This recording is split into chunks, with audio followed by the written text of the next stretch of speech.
I was a kid, I used to follow my father in the jungle to hunt for animals. It was fun to hunt with him.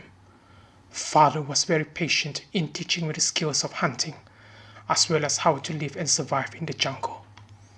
Skills like finding directions and marking trails, as well as how to ward off animals from coming into campground. Always make camp on the ground. Do not sleep in trees, he used to say.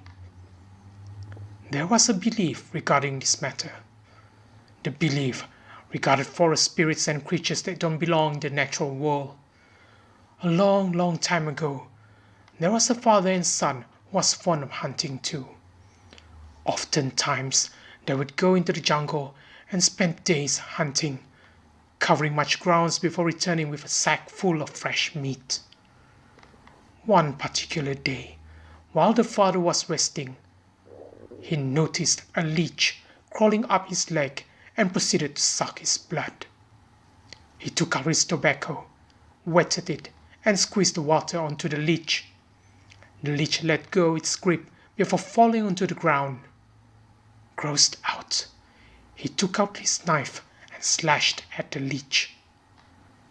The father was astonished when the parts that weren't completely cut rejoined and healed completely.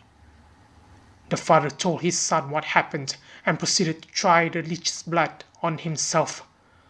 After instructing his son to smear the leech's blood on his neck and reattach his head, he took out his machete and cut off his head.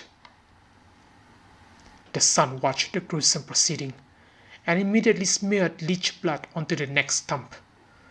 When he tried putting his father's head onto the neck, he slipped and the head fell and rolled off, never to be seen again. Panicked, the son lopped off one of the hunting dog's head and placed it on his father's neck. The wound healed. His father came back to life, but now he was a dog-headed man. As his neck could not bend forward, the dog-headed father could only look up. In order to look straight, he needed to lower his torso horizontally like a dog.